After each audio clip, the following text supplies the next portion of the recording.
The president about to address the nation from the White House, the first time since his victory on election night. And his subject is going to be a deadline 53 days from now on something that will affect every family in this country. It is called the fiscal cliff. Everyone's taxes set to go up on New Year's Day, plus $650 billion in spending cuts projected to cost the average American family $3,500 more. The clock is ticking unless the president and Republicans do something they couldn't do before, find common ground. I want to bring in ABC's White House correspondent Jake Tapper, who's there in the room. Jake?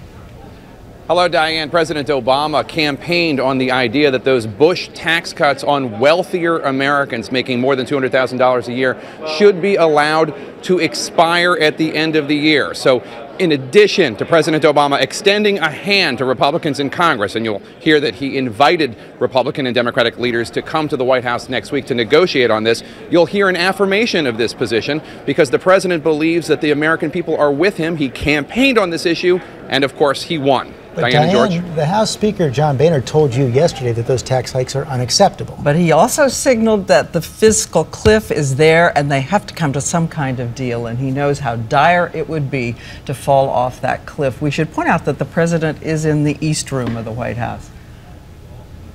That's right. He's got an audience of middle-class families the White House has assembled to also have a group of those families behind him as well, and here they come now. This is the 2-minute warning. The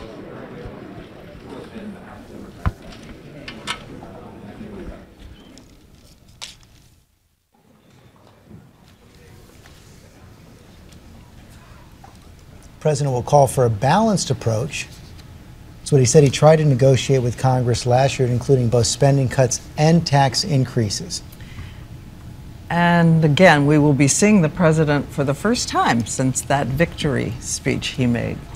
Except for that one visit to his campaign staff. Yes. On Wednesday afternoon in Chicago, where we saw the president much more emotional than we've ever seen him before, tearing up as he told all those young campaign workers how proud he is of the work they've done, reminding him of his days as a community organizer in Chicago. And what he expects from them in the future, saying he expected great things. Jake, tell us a little bit about who's in that room right now. Well, it's a bunch of supporters, a collection of individuals, middle-class families that he considers himself to be fighting for, Diane. Here now, from the East Room, the president. Thank you. Thank you, everybody. Thank you. Thank you very much. Thank you so much. Thank you. Thank you very much, everybody. Everybody, please have a seat. Thank you. Well, good afternoon, everybody.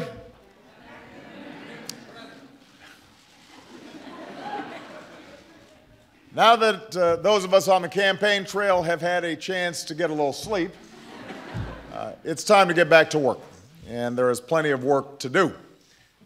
As I said on Tuesday night, the American people voted for action, not politics as usual. You elected us to focus on your jobs, not ours. And in that spirit, I've invited leaders of both parties to the White House next week so we can start to build consensus around the challenges that we can only solve together. And I also intend to bring in business and labor and civic leaders from all across the country here to Washington to get their ideas and input as well.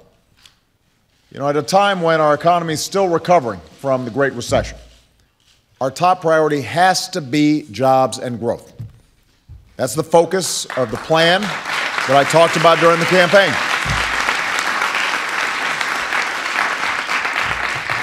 It's a plan to reward small businesses and manufacturers that create jobs here, not overseas. It's a plan to give people the chance to get the education and training that businesses are looking for right now. It's a plan to make sure this country is a global leader in research and technology and clean energy, which will attract new companies and high-wage jobs to America. It's a plan to put folks back to work, including our veterans, rebuilding our roads and our bridges and other infrastructure. And it's a plan to reduce our deficit in a balanced and responsible way. Now, our work is made that much more urgent because at the end of this year, we face a series of deadlines that require us to make major decisions about how to pay our deficit down. Decisions that will have a huge impact on the economy and the middle class, both now and in the future. Last year, I worked with Democrats and Republicans to cut $1 trillion worth of spending that we just couldn't afford. I intend to work with both parties to do more, and that includes making reforms that will bring down the cost of health care so we can strengthen programs like Medicaid and Medicare for the long haul. But, as I've said before, we can't just cut our way to prosperity. If we're serious about reducing the deficit, we have to combine spending cuts with revenue. And that means asking the wealthiest Americans to pay a little more in taxes. That's how we did it.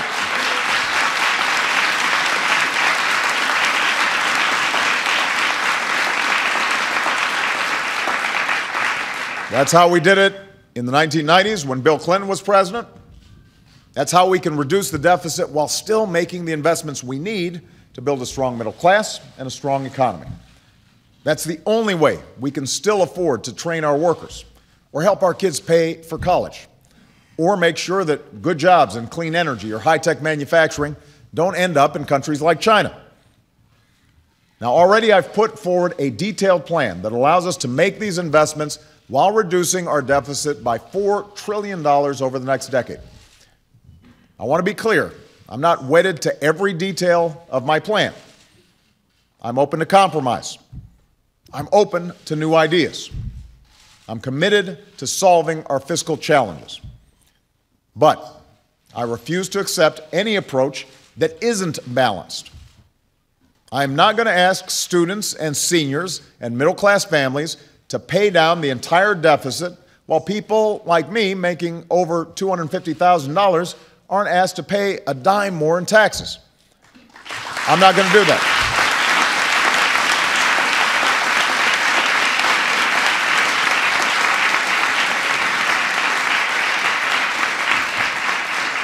And I just want to point out, this was a central question during the election. It was debated over and over again. And on Tuesday night, we found out that the majority of Americans agree with my approach. And that includes Democrats, independents, and a lot of Republicans across the country, as well as independent economists and budget experts. That's how you reduce the deficit, with a balanced approach. So our job now is to get a majority in Congress to reflect the will of the American people. And I believe we can get that majority. I was encouraged to hear Speaker Boehner agree that tax revenue has to be part of this equation. So I look forward to hearing his ideas when I see him next week. And let me make one final point that every American needs to hear.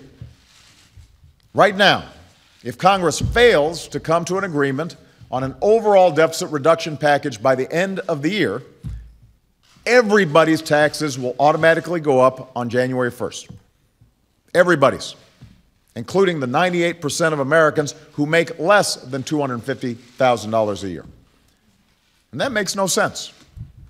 It would be bad for the economy and would hit families that are already struggling to make ends meet. Now, fortunately, we shouldn't need long negotiations or drama to solve that part of the problem. While there may be disagreement in Congress over whether or not to raise taxes on folks making over $250,000 a year, nobody, not Republicans, not Democrats, want taxes to go up for folks making under $250,000 a year. So let's not wait. Even as we're negotiating a broader deficit reduction package, let's extend the middle-class tax cuts right now. Let's do that right now.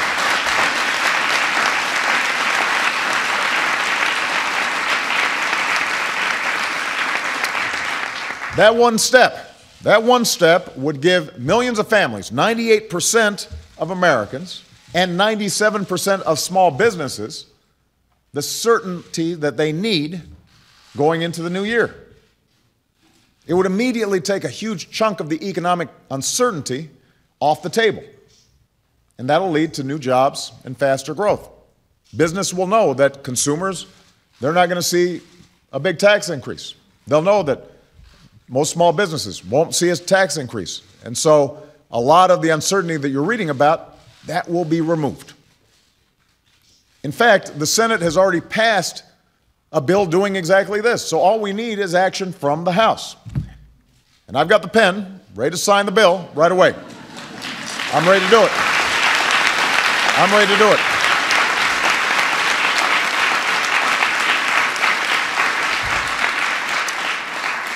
You know, the American people understand that we're going to have differences and disagreements in the months to come. They get that. But on Tuesday, they said loud and clear that they won't tolerate dysfunction. They won't tolerate politicians who view compromise as a dirty word. Not when so many Americans are still out of work. Not when so many families and small business owners are still struggling to pay the bills. What the American people are looking for is cooperation. They're looking for consensus. They're looking for common sense. Most of all, they want action. I intend to deliver for them in my second term, and I expect to find willing partners in both parties to make that happen. So let's get to work. Thank you very much, everybody. Thank you. There you have the president in the East Room, the vice president by his side saying, let's get to work, inviting members of Congress to a White House meeting next week, saying he's open to compromise, open to consensus, but drawing a line on taxes. No question about it. He said he would not accept any plan that did not include a tax increase on the wealthy. Of course, Diane, the House Speaker told you he would not accept those tax increases on the wealthy. Fascinating to see the president ignore that comment from the House Speaker, instead seize on the comment from the House Speaker where he said he was open to new tax revenues but not tax rate increases. And talking about the fact that he's got the pen ready to sign a bill, the confidence that he had in that room. Let's bring in White House correspondent Jake Tapper once again. Jake? Well, Diane, you heard the president challenge Congress. He's ready to sign the tax cut extension for those who make under $200,000 a year, ready to sign it right now. And he made it very clear he campaigned on this issue and he won. He expects Congress to follow the will of the people. We'll see how that goes in the coming weeks. The president Diane? clearly thinks he has a strong position right now. Thank you, Jake.